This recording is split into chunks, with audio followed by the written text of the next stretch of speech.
of depth on this topic of how we build resilience in this time of unprecedented system collapse. So to kick us off, Dr. Junger is going to take us on his journey being at the frontier of wellness. Please. Thank you. Hi, everybody. Such an honor and pleasure to be here with you. It's the frontiers of wellness. And I want to tell you my story of how the definition or what the frontiers of wellness meant to me and how that got believe it or not.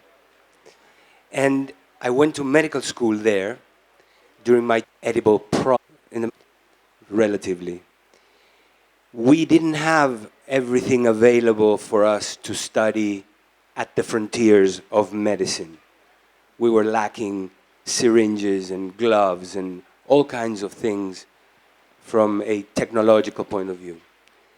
So when I graduated as a doctor in Uruguay, my dream was to go to the frontiers of wellness, the frontiers of medicine.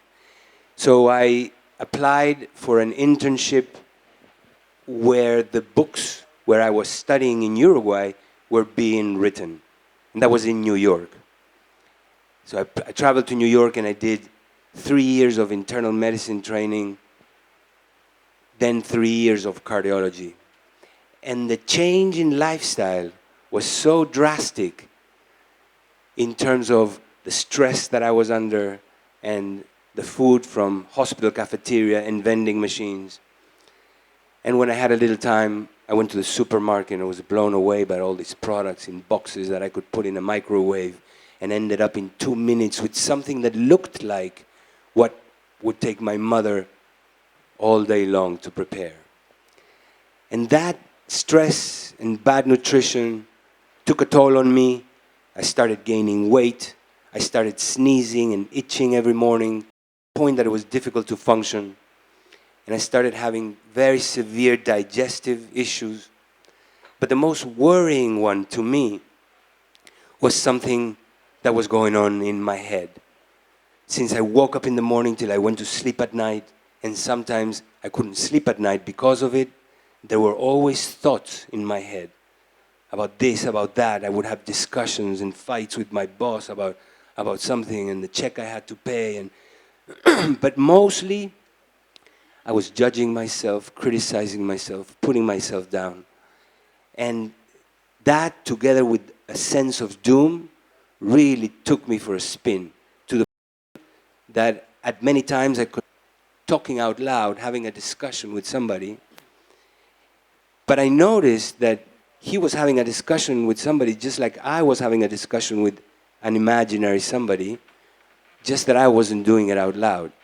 And that moment kind of scared me because the thought appeared, am I going mad? And I realized that if I had a choice, 90% of the thoughts that were appearing in my mind, I wouldn't be choosing them. So I started asking myself, if I am not choosing my thoughts, who is? Immediately I went to have 3 consultations with 3 specialists. And because I was in the business, I could get the top specialists to see me, even if they had a long waiting list. And I spent a day between 3 consultations with a gastroenterologist, an allergist, and a psychiatrist. I ended up with 3 diagnoses: irritable bowel syndrome, severe allergies, and severe depression. And I was given 7 prescription medications. After that full day, I got to my little apartment in New York. I displayed my prescriptions on my table, and I had these 2 really strong aha moments. One was that I did not want to take pills in order to function, without even a limit of when they were going to be not necessary again. But also, I realized that that was exactly what I was doing with my patients. That was the medicine I was offering them. That took me for a spin, and I decided at that time I was going to find a solution for my health issues that did not include 7 prescription medications. So I started doing my own research. Since medical school and my hospital training did not give me any leads, then I started reading on my own. And I started where my biggest concern was. So I was going to the bookstores in New York, to the psychiatry section, trying to understand who was putting thoughts in my head.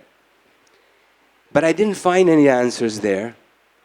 Eventually, every now and then, I would find a quote that resonated with me, and I would go and look for those authors of those quotes. Soon I started migrating from the psychiatry section to the self-help section, then to the spirituality section, until one day, walking by the Eastern religions and philosophy section, a book fell on my hands and opened up to a page titled Meditation. And what I remember reading then was that meditation was the practice by which one could stop or at least slow down and detach oneself from the repetitive negative thinking, train, broken radio, or monkey jumping from branch to branch as it described in that book. And I said, wow, this is what I need, and how similar the word to what I was offered, meditation, medication. So I started looking for a meditation teacher. I ended up traveling upstate New York to an ashram in New York of a teacher called Guru Mai, Swami Chidvilasananda. And at one point, I had an encounter with her on the corridors of the ashram where she stopped and said, "What's your name?" I said, "Alejandro." "What do you do?" "I'm a cardiologist." "Oh, the heart." And she slapped my heart and left just laughing. And at that time, everything exploded. My body, or the awareness of it, completely disappeared, and I was merged with everything. Time stopped. I could see through walls. I could read minds. Past, present, future were not distinguishable. And I don't know how long that lasted. On and off. It just came whenever and then left. But that experience completely transformed my life. I had gone to the United States to be a cardiologist and discover some new way of opening the heart with angioplasty. And I left that all behind, searching to be in that state again. Ended up in her ashram in Ganeshpuri, which is in Maharashtra, and lived there for a while.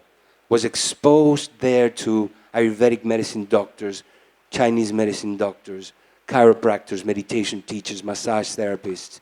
And we would all work in a clinic where we saw people coming in all day long. We would see them in a circle. Everybody would give their opinion from their point of view. And then we would integrate what everybody's offering of a solution was into a solid treatment. That's exactly what we were doing. But my time was up in the ashram, and I flew back to the United States, where I started working in a very busy cardiology practice with admission privileges in 4 hospitals, running around like a chicken with no head, eating again from the hospital cafeteria, which in the United States is designed to make people sick. Running, stress, on call every 3rd night, and whatever my symptoms had improved in India from the vegetarian food, the meditation, and the stress-free environment came back with a vengeance. Depression, irritable bowel syndrome, allergies. Until one day, I stumbled upon the concepts and practices of detoxification, which is basically creating the conditions and supporting the body's own detoxification systems, organs, and tissues in order to biotransform toxic molecules which are present in the air we breathe, the water we drink and shower with, the medications we use, the cosmetics we apply, the cleaning products that we clean our houses and clothes with, but mostly the foods that we eat. And these toxins alone or in combination end up causing disruption in the physiology of the body, which eventually translates and manifests as symptoms and chronic diseases. And through this program at this little spa in Palm Springs, I was able to not only completely restore my health and eradicate my symptoms, but look and feel 10 years younger. That took me on a spin to try to understand what I had just experienced, and tons of other people that I witnessed going through such a program. And it wasn't until I found the teachings of functional medicine, which is a modality of medicine that is now taking over the United States and probably soon the world, of which James will talk about much more eloquently than me, but I'll just give you a little phrase about what I think functional medicine, or how I think functional medicine can be explained. And the way it can be explained is by saying that a functional medicine doctor is what a normal, regular Western modern medicine doctor would become if taught how to think like an Ayurvedic medicine doctor. So it was through cleansing and detoxification that I completely restored my health, regained my resilience, and then had no option but to abandon the system that had made me sick. The system that I thought of as the frontier of wellness almost killed me, right? And I discovered that the frontier of wellness had been opened through a slap on my chest that turned my attention inside. And to finish off, I want to show you what I think would be the best way to practice cardiology with my understanding today. So I'm going to ask you all to close your eyes and take a couple of deep breaths.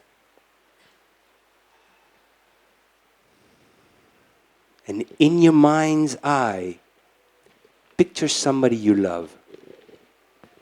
Partner, son, daughter, mother, friend, alive or not.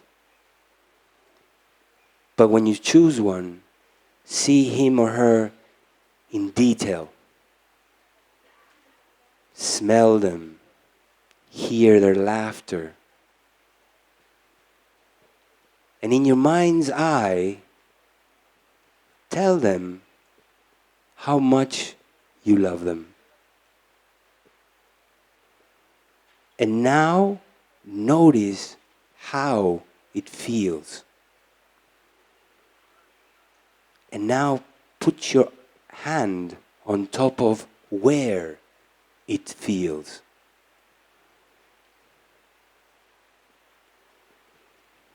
Open your eyes.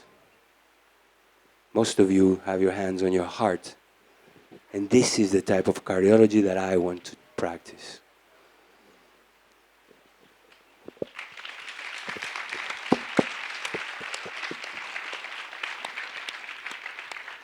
Thank you, Dr. Junger.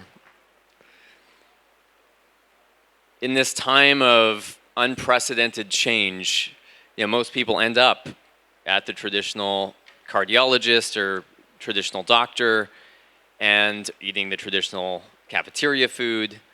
And so we're going to really unpack this more and explore the frontiers of wellness and how we go beyond the traditional practice and go deeper into both the internal practice, but also the detox practice, also the wisdom of Ayurveda. And so to start with our first question, The Guardian recently published this article, and it starts like this.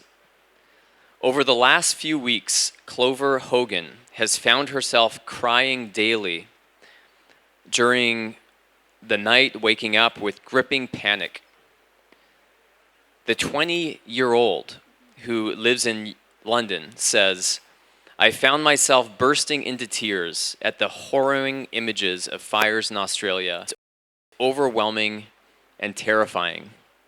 And the article goes on to speak how the climate crisis has created such fear, particularly in teenagers, that they're addressing a type of trauma they had previously not anticipated.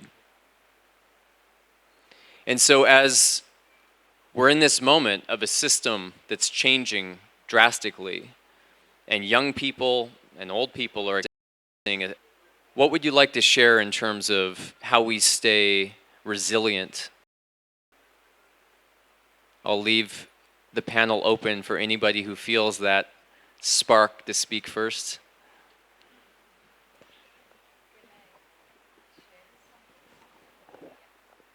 Thank you. I just did a video on Australian fire, and I just want to share something that anybody can use in their life for any trauma, because trauma is one of the main reasons of getting so many health issues. There is mention in Ayurveda about, in Sanskrit it says shock, which means sadness and trauma, achamba, which is trauma, and fear, plus anger, krodh. These three combined together creates major shutting down of immune system, major shutting down of digestive system and digestive enzymes. And when the digestion is not working, what you eat cannot be received by the body at all. The nourishment is not coming. Then it follows osteoporosis, chronic fatigue, lots of degenerative issues. So for this reason, it is important to take care of your emotions on a daily basis. And I have tried this on millions of people. You can do it by yourself. This is a simple marma point that anybody can use in their life if they feel there is some sadness, trauma, or you don't get a sleep or something. You can take ghee, pure ghee, you all know what it is, and just apply. This is known as apanga marma. So apply this ghee with both the hands. You can do it now actually with me. So you will remember, you can note it down. So apply it over here like this, and circular movement. Every night, both the sides actually, you can do it like this. Huh? And then before going to bed, you can do it twice a day. And you will immediately feel that you are feeling grounded, and slowly and steadily, your nervous system is becoming stronger to handle this traumatic situation. It's very simple, quite effective.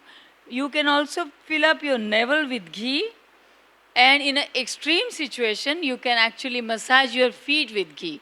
This is very simple, but trust me, it really helps. You can try it in your life. Thank you very much.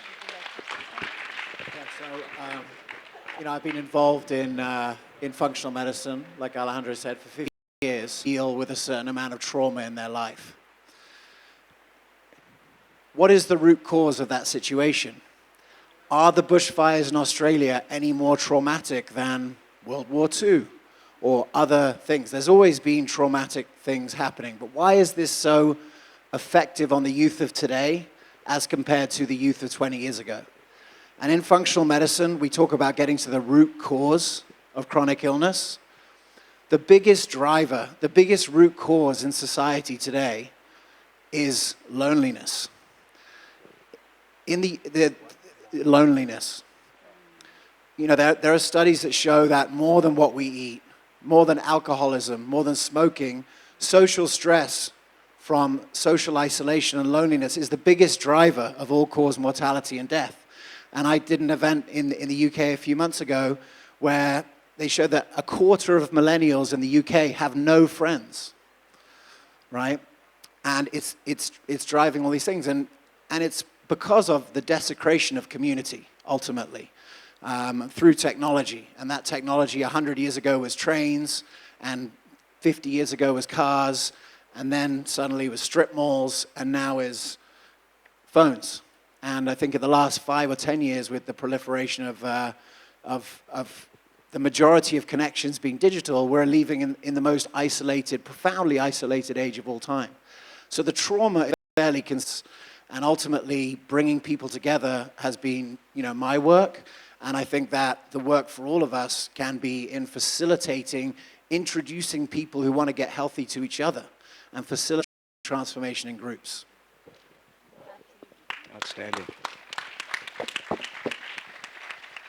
The three words that come to me are vision, radiance, and community. We are inundated with social media, and we're inundated with the news, the global brain that has not yet become the global mind, it has not yet become the global heart.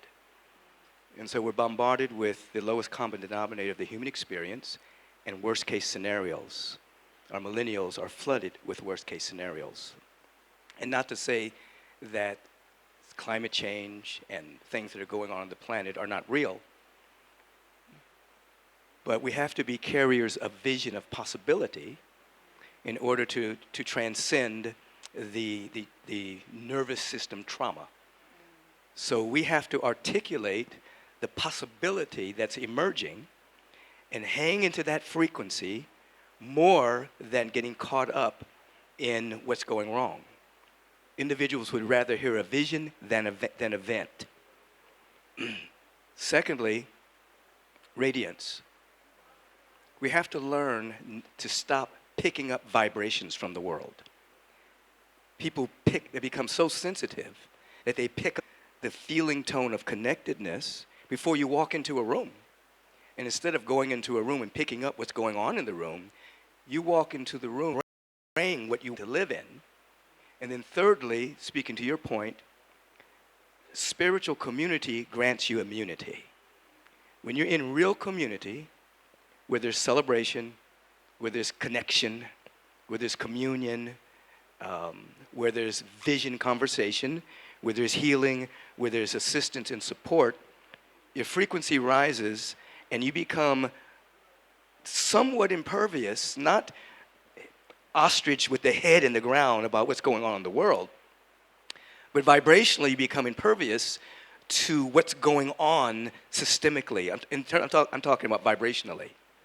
So if in fact we learn to really articulate where we're going and we begin to train ourselves to radiate that, you use the word meditation, key,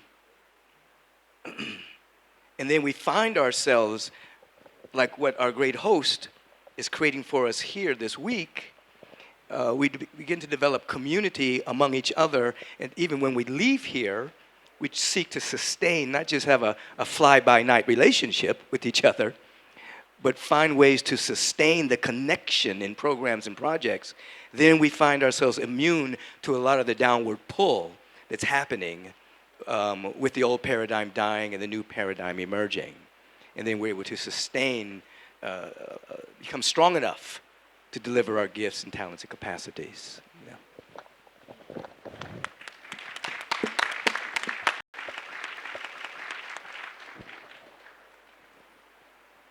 When I hear this example and this story, it brings tears to my eyes and to my heart, because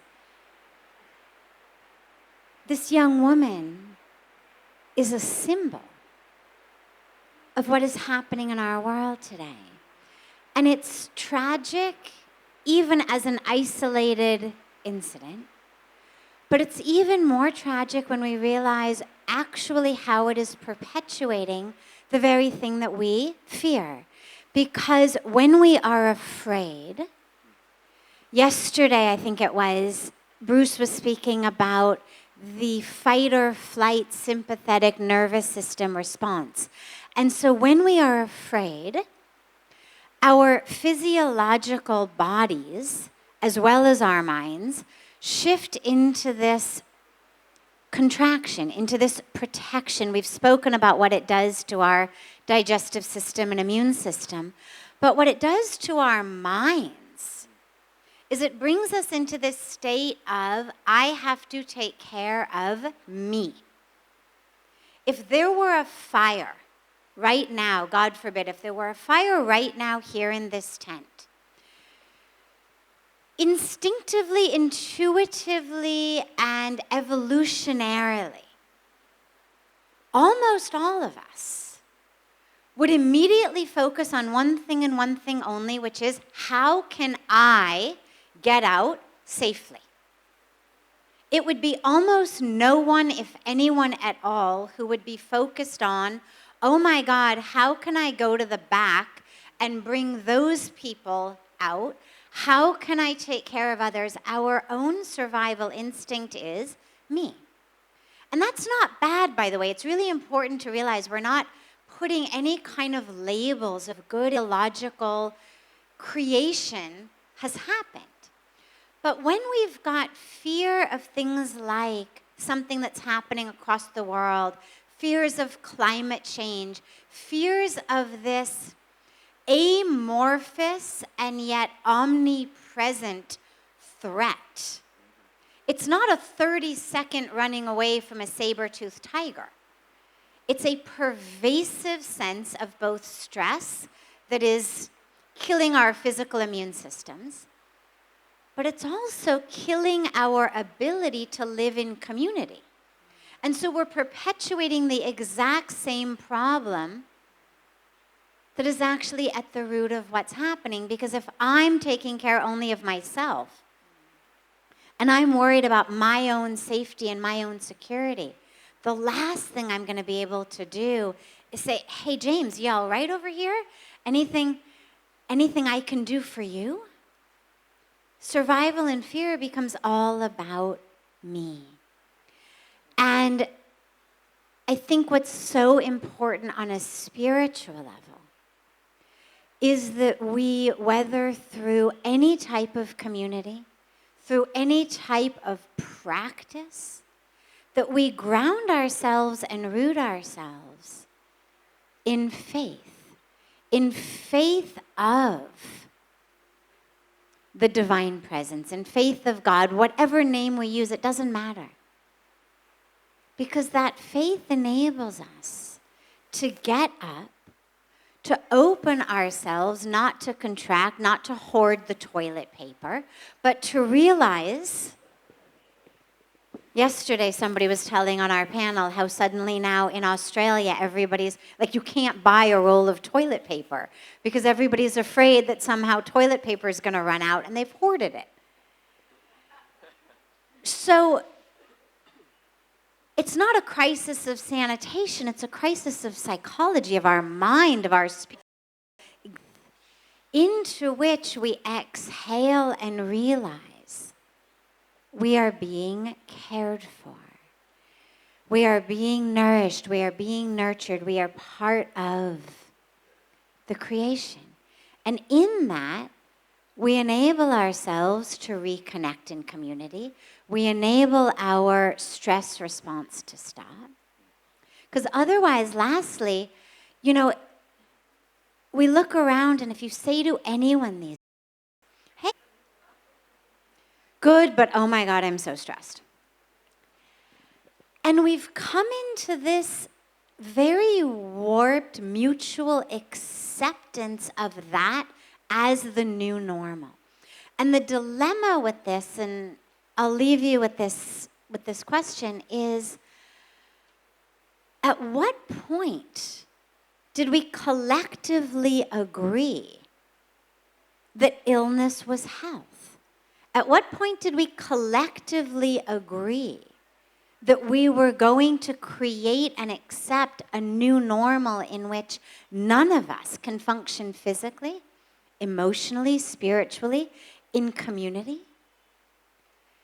If I woke up in the morning and I took my temperature and the thermometer said 102, and I asked everyone, what's your temperature? And they all said 98.6. I would know that I needed assistance, whether from an Ayurvedic doctor, a functional medicine doctor, a homeopathist, a good night's sleep, that something was needed to set the system back in balance. But if I asked everyone, what's your temperature, and they all said 102, I would think, oh, all right, that's normal. Now, the infection would still be ravaging my body. I'm no healthier just because everybody else is also sick. But the difference is that I wouldn't realize that something was awry, and I wouldn't do something to reset it. And as we leave from this yoga festival, those of us who are joining us physically, our family watching from all over the world, if collectively we could agree to no longer accept I'm so stressed as the new normal, to no longer accept 102 fever as the new 98.6 metaphorically, and to realize that if that is my felt sense experience, I need to do something about it. I need to meditate, I need to do yoga, I need to pray, I need to join with community, whatever it may be. And collectively for us to realize that's not the new normal. And we're not going to any longer agree. Oh yeah, you're so stressed, so am I. But rather to create the space for the real normal, which is connected, inspired, healthy, well, peaceful, still, bright, vibrant. And anything less should be a symptom in our minds, a signal in our minds that something is awry. And of course, we've got so much wonderful wisdom to treat that. But first we have to realize something is amiss, and then we work of how to restate the balance.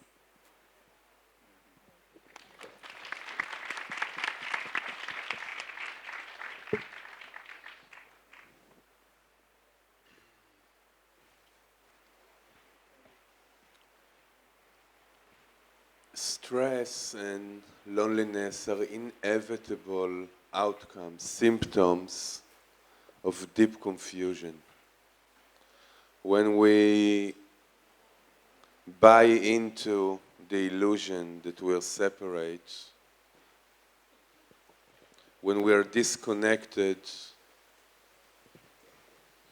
from reality, from the simple reality that we are all interconnected, that each and every one of us is a unique expression of a glorious mystery, God, divine consciousness, self-awareness. It has no name. And yet, each and every one is dead right now. Zen wellness. So he went to stage, and in illness, he marked the I, and in wellness, he put a circle around the we, and went and sat down. No words were spoken. Identifying ourselves as a separate I, and then for God's sake, let us not let this I kidnap our spiritual aspirations and inspirations, or our aspiration for wellness. I know people, they every disconnected,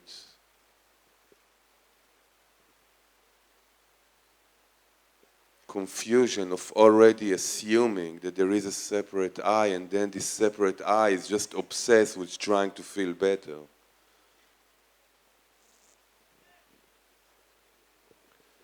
We can all stop for a moment, and community that allows that, gatherings that allows that, moment like this when we can gather together in presence.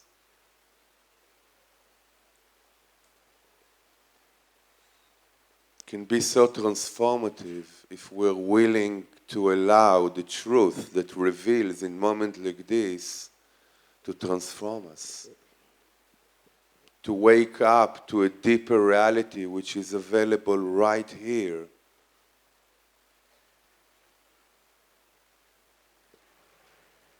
that we're deeper than the personalities, than the egos.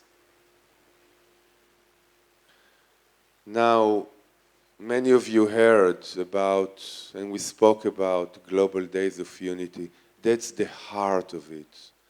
The heart of it, that the global family of love and consciousness can no longer be a victim of the world, as if the world is the source of our stress. It is not. The source of our stress is our inner confusion, as if we're victims of the world. You heard me say that there was this beautiful Urdu poet. He said, my whole life I've been polishing and cleaning the mirror just to realize at the end that the dirt all along was on my face. It's not about changing the world, it's about changing ourselves. And while there are so many reflections of destruction, there is an amazing opportunity. As Bruce often speaks, it is crisis that precipitate evolution. This is a moment for us to evolve together. This is a moment for us to co-create together a reality which is deeply connected with the truth of who we are, interconnected. Divine presence, extensions of God's presence.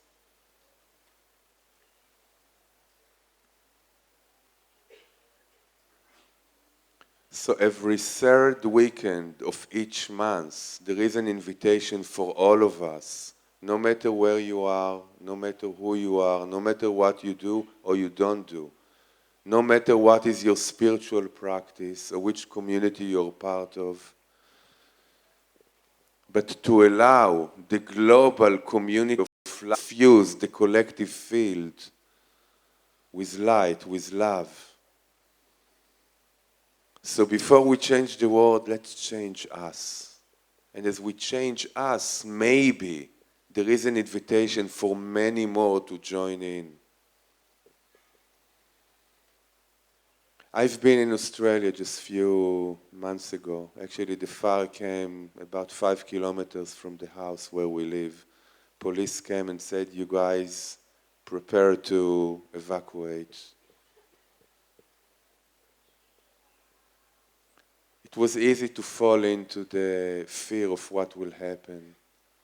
But actually, many of us just gathered together in prayer.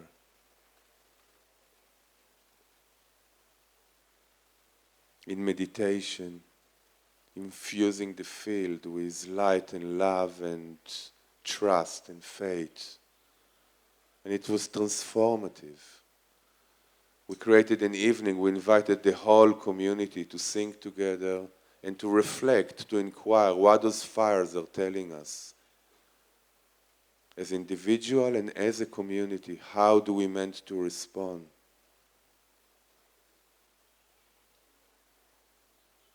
It's time for each and every one of us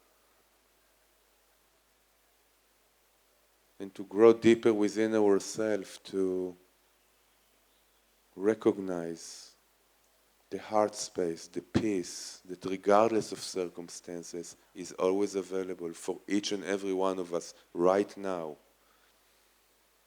And as we resonate this space together, this truth, this reality,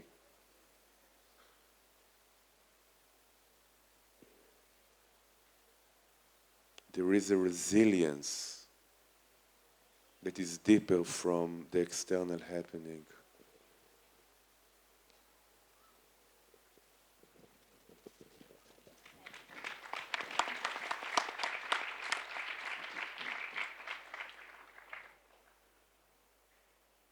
And hearing these shares, I'm reminded how true wellness does start at the psychological level, at the inner level. And while we have vast experience on this panel that goes beyond the psychological into the physical, I think it was it was wise to start with that discussion as it creates context for everything else. So we're going to move on into the physical aspects of wellness. And this one particularly hits home for me in being here in India in October, November. And I was in Delhi, and it was on a day where the air quality index went beyond its highest number, 1,000. Where they never thought that the air quality would get so bad that it would go beyond 1,000 when they made this index. And it was so bad, the planes were all being rerouted and flights were canceled because you couldn't see far enough in front of you. I remember watching the kids playing badminton on the streets, being oblivious to the danger of what they were breathing in. And Australia get some relief from this pollution, only to discover I was facing new flight delays because where I was flying to was in a state of emergency. And being with not that just psychological angst in Australia, but really the physiological challenge of those fires was also really real. And fortunately, Dr. Junger's 21-day cleanse helped get me back on track. But here we are now, in a whole nother moment of physiological challenge with the coronavirus, facing potentially new flight delays for another element of physical challenge. In the face of pollution, in the face of coronavirus, in the face of this period of change that we're experiencing.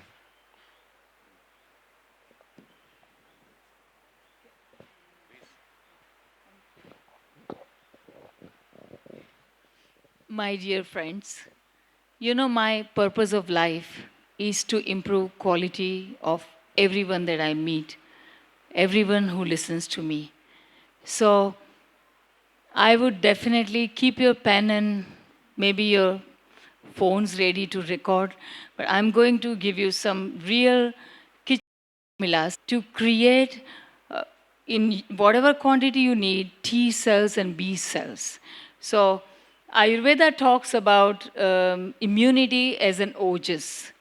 Ojas is something that is your own immune system, and it's not just physical immune system, but it's mental, emotional, and spiritual immune system.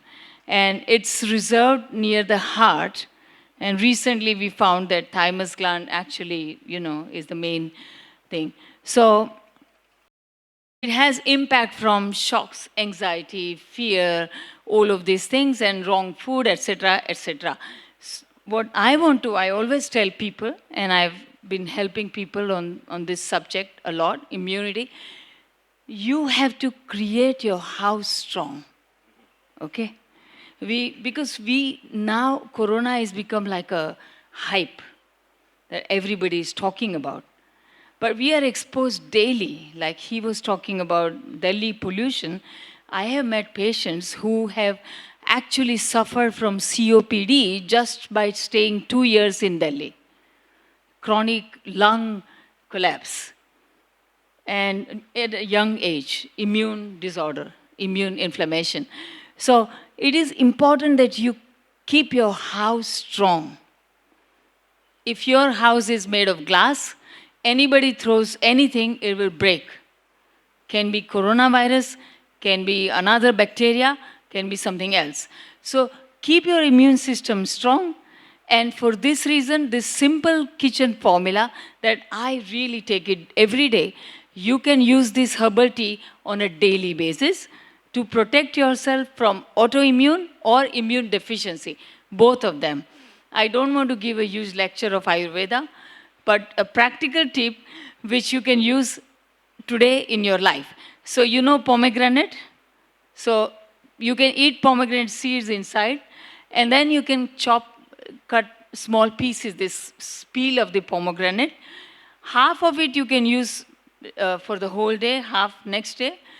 And in this half pomegranate peel, add 2 glasses of water, boil and make it 1/4 of a glass. So we are making a decoction. And just add a teaspoonful of turmeric in that, a little bit of ginger, because if there's AMA toxin blockage, immune system cannot function normally. So this simple kitchen formula, you can put honey if you wish to, in order to make it taste a little bit better. Drink this every day, because pomegranate peel has more than 100 research papers published. I've used it on several.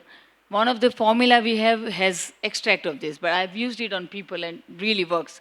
It works on herpes, any kind of virus, flu. It can create immune system so that you can create specific antibodies as per your need. So I hope that you will use in your life and get stronger so that you can protect yourself. Yeah.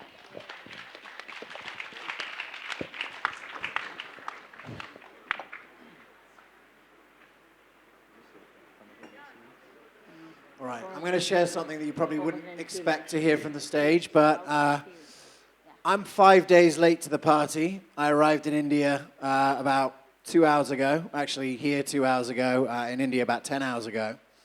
And the reason why I was late is that I was at a conference in Boston called TED Med, which is the TED Talks, the medical version there. And a lot of interesting things came up this year at TED Med to do with mental health, very aligned with what we're talking about here. But the big news from TED Med is that for the first time, HIV has been cured in mice. And it was announced 2 days ago. I literally came straight from TED Med. I haven't got changed. I haven't even slept. So not even a carrier pigeon could have taken the message quicker than I have to you guys here. So I want to just share that because the thinking of the guy who solved it, I think, is very interesting for all of us here today. So this researcher has been working on this for 20 years. And for 19 years, it wasn't going so well, right? He was failing again and again. But his thesis that he came to 20 years ago was that if the disease is a virus that mutates and moves between people to people, then you can't have a chemical cure for that virus. So no amount of retrovirus drugs or even vaccines could actually achieve a full cure, even if they were administered. And one of the big reasons in Africa is because you have these kind of super infectors that move around, and that's why you have those high levels there. So he said that you need to have congruence between the solution. There can't be a mismatch between the solution and the problem. And so his solution that he has created is essentially a virus that cures the host and then travels in the same way and gets transmitted in the same way. Now, that we were able to have a conversation about mismatch. Because in our world of functional medicine, like Alejandro's amazing story shared, is that if you have a lifestyle-driven chronic disease, I'm just as convinced that there cannot be a chemical cure for that, right? If you have type 2 diabetes because you've eaten McDonald's for 15 years, metformin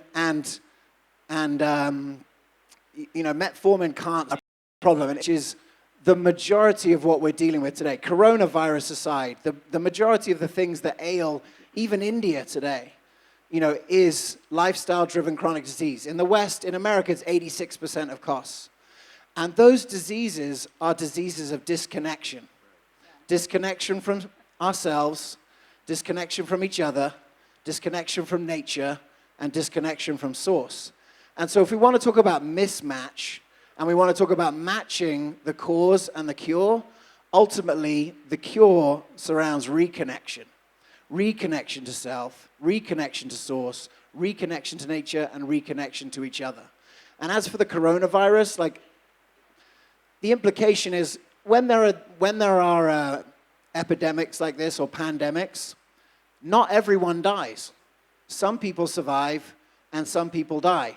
And that gap of who lives and who dies is exactly what you were saying. It's the terrain, it's our house and how strong it is, and ultimately all the things that we're talking about here today are actionable things that we can all do. So TED Med update for all of you.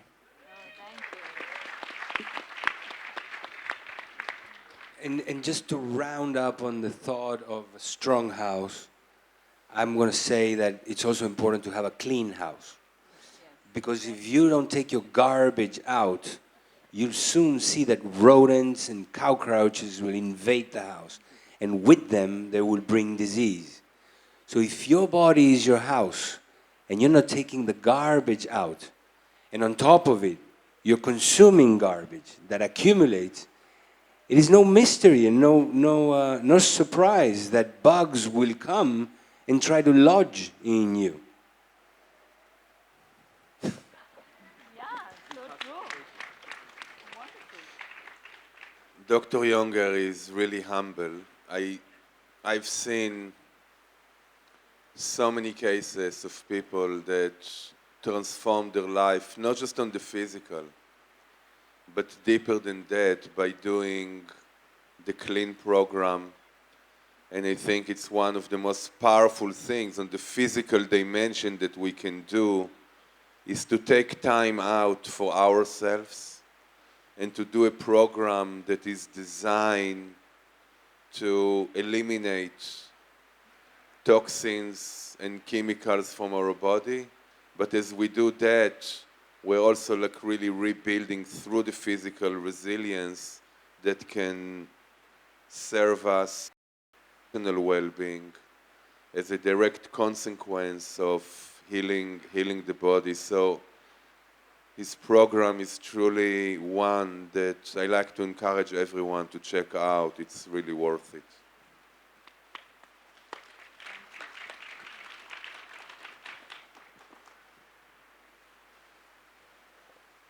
So I wanted just to mention for a moment, as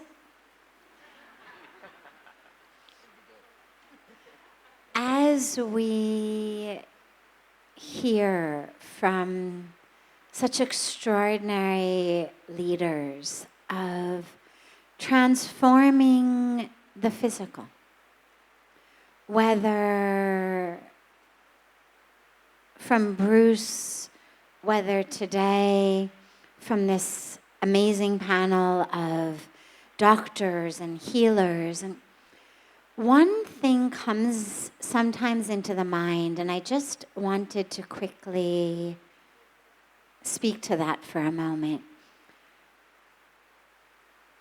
While all of what we're hearing and all of what we know, all of this truth is so extraordinarily empowering, because of course what most of us are indoctrinated into believing is that we are victims, that we are just made up of our DNA and our cells and our genes, and that we are victims of all of that.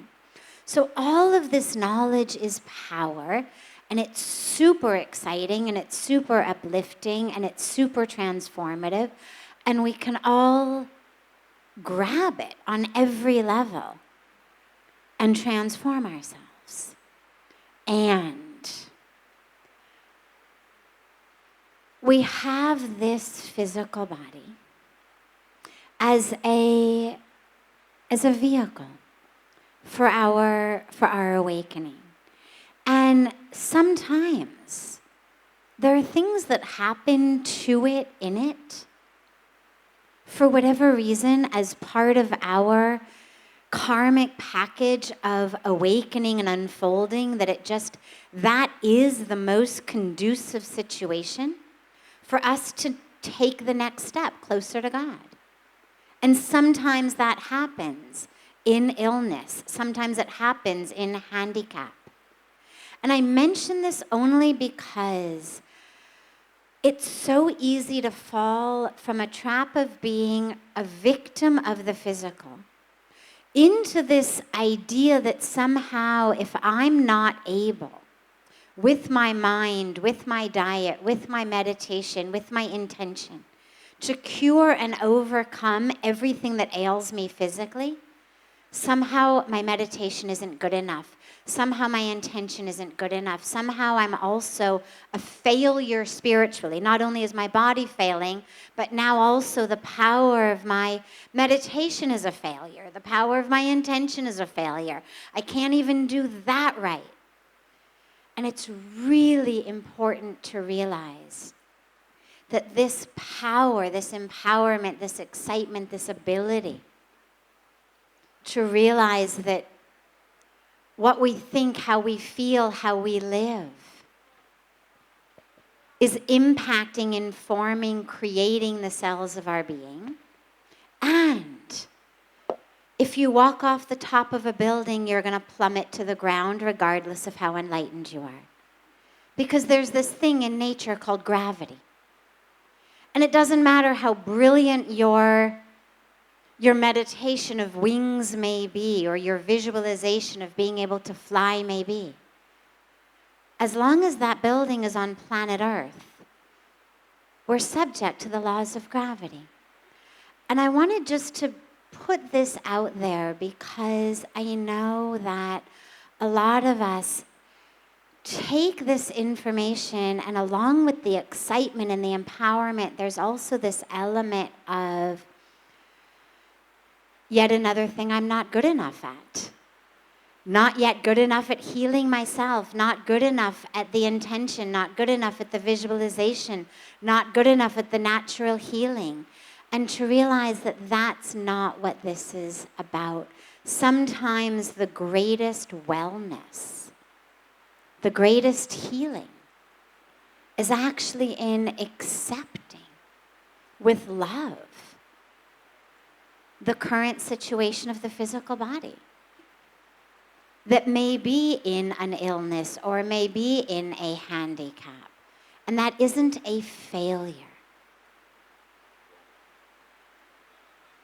And really, please remember that as well. As we get this power of healing and power of transformation, make sure that there's enough space in your mind for the power also of acceptance of whatever the present moment may bring.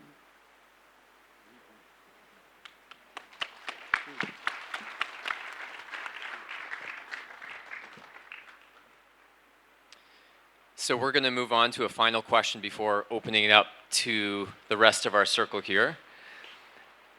And this one, I encourage you to find a few words or a few sentences that address the ecosystem of true wellness.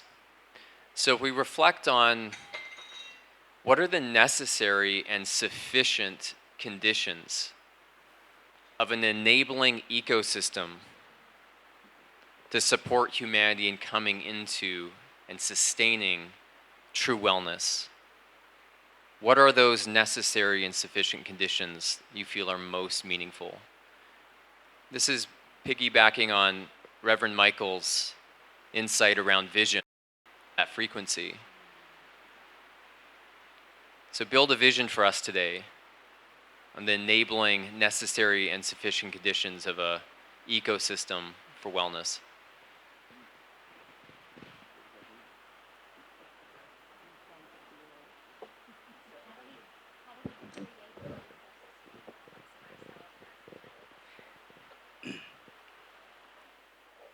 A lot of it's been said. Strong house and detoxification. But to move from lifestyle to way of life. I think the encouragement that's happening here is that when we have an insight or an aha, we have to ask ourselves, how do I put that into action? So it goes from belief to practice. We have an aha, we put that into action so that it's not a temporary thing that we do, but it ultimately becomes our way of living. The same way that we wash our hands, the same way that we take a shower every day. We find ways where it moves from being a discipline to a blisscipline, that we can't live without it. That if we don't do certain basic things in our life, we're off center. And so I think that as we're gathered here today, we're catching information But there's information that informs and there's information that transforms. And so the individuals that are on this panel have had real life experiences that makes what they say transformational, so that when we hear it, something within that will become integrated into me, that will then create tributaries of me getting more transformational information, that I start to build a way of living. If I stay receptive, beginner's mind, childlike nature, the transformational information keeps coming, and I keep building a platform until I have a way of life. Yesterday in the panel, someone asked to the panel, you know, what is it that we do in our terms of our spiritual practice and things of that particular nature? And it was a little difficult for me to answer that because some of it is so, it's become so unconscious as a part of my life, I have to stop and dissect it. You know, well, I make this drink, I do my meditation, I go to the gym, and then I do this, and then I do that. Like a discipline, it seems like, how am I going to fit this into my life? But once it becomes integrated, your life is built around it. Whereas in the beginning, you're trying to fit it in, and then your life becomes revolved around your meditation. It becomes around being in community. It becomes around the kind of food you put in your mouth. It comes around what you don't put in your mouth. It becomes around the conversations you have and the conversations you don't have. So that there's a continual building up of the house and a continual detoxification, not only physically, but through forgiveness, releasing toxic thoughts of resentment, animosity, things of that particular nature, so that you become the condition emergent field on this panel. But now it's who we are. And it's like, it's no big deal. It's not super people. It's based on our habits. You know, everybody's the same. The only thing that separates people are their habits. You know, you develop a habit, and then that becomes integrated. That becomes your way of living. Yeah.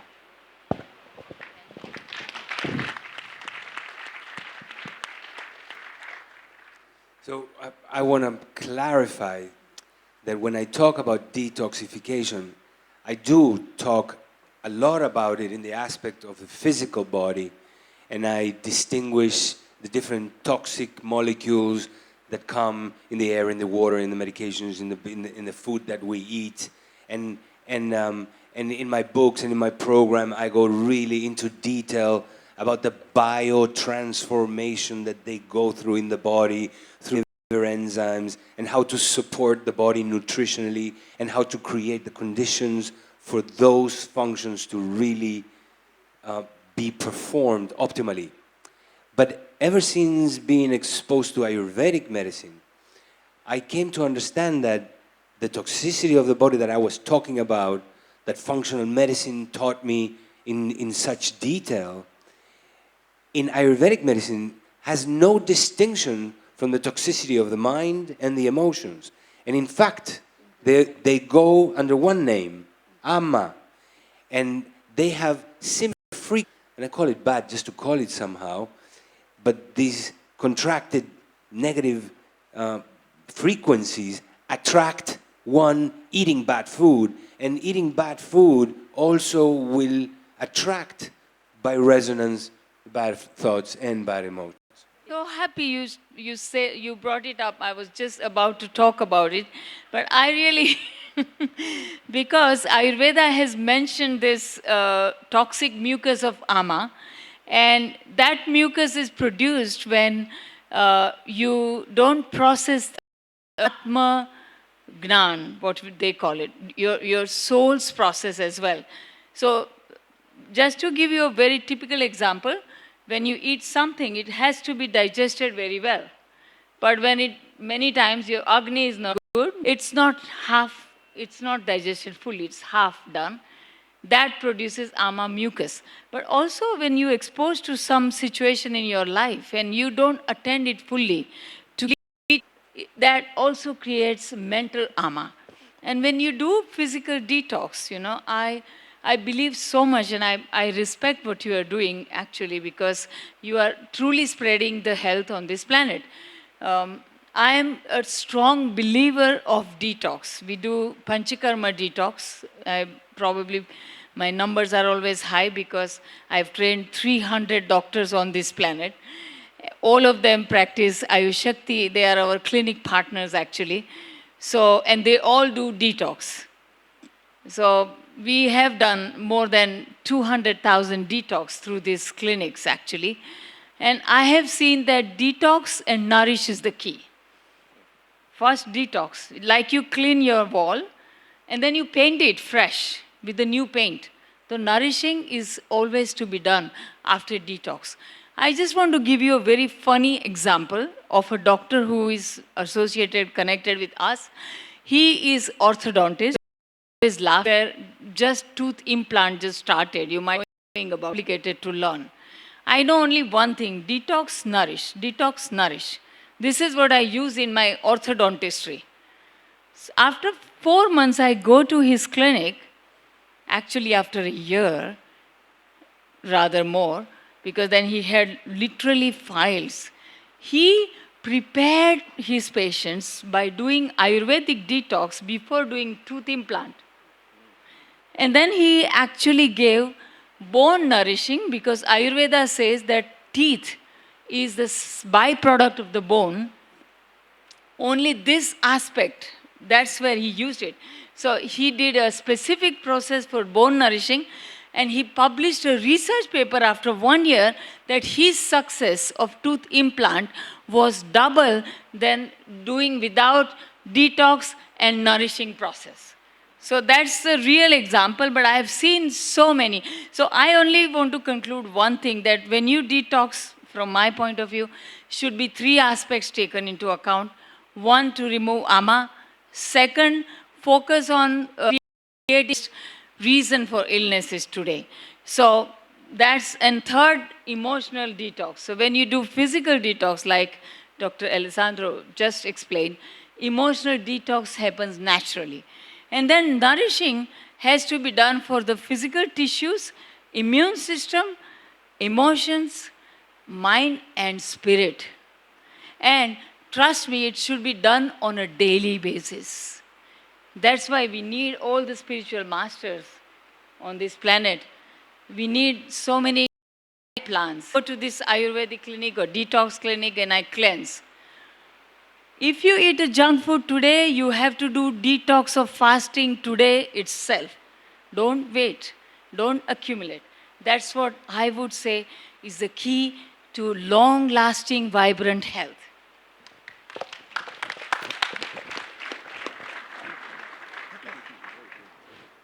So I wanted to come back to the question that you asked about systemic transformation, because I'm not a health professional and I spend my whole time thinking about systemic transformation. So when I heard this question, I felt like you were giving me like the perfect alley-oop, or maybe you would say here, a wide half volley that I could crush through the covers. I want to tell you about the most interesting project happening on the earth right now, and it's in a little town near where I grew up called Frome in England, F-R-O-M-E. If you Google Frome loneliness, you can read all about it, but I'm going to just tell you a little bit about it here. So 6 years ago, Frome is a city of 80,000 people. It's an area of 110,000 people. So if we're going to talk about, let's start with a town, right?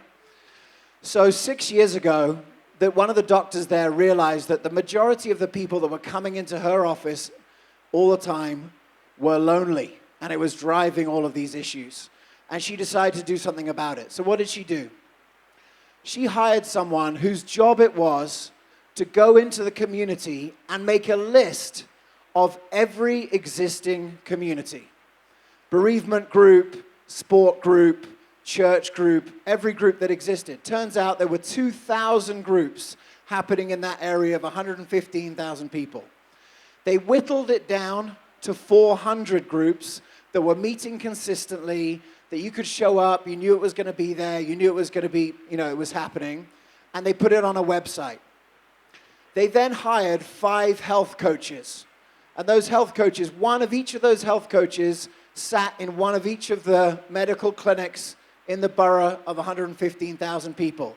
Those health coaches spent half their time in the clinics and half the time at these things called talking cafes, which were just regular cafes in the community.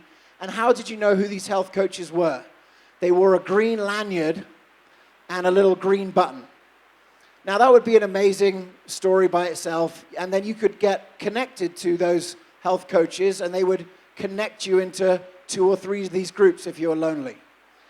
The most exciting part about this story is that they have recruited 1,000 community connectors. These are people that are bus drivers, they work in a store, they're hairdressers, or just people who care. And they also wear the green lanyard and they walk around the town. And their only job is to connect people who need it to those 2 resources, the website and to the talking cafes. In the first year, hospital admissions went down 20%. There was a £3 million saving in the first year in the NHS. They have socialized medicine because so many people just end up going into the healthcare system because they're lonely and the doctor will talk to them. So think about what you're going to do when you leave here. I know some of you guys live here, and most of you guys are going to go home somewhere. I'm going to go home to America. And in America this year, we are being presented with a choice of how we solve what ails us. On one hand, you have Donald Trump, a market-based solution to what ails us, right? The market will solve anything. And on the other hand, you have Bernie, right? The government will solve everything. There is an Indian economist who wrote the most amazing book last year called The Third Pillar. And in it, he shares that the reason why we consider that government or the market are the only 2 things that can solve our problems is because of the desecration of the third pillar, which is community. Ultimately, we don't have to ask anyone's permission to rebuild community and body to a resilient society. Thank you so much. Were you listening to our panel yesterday?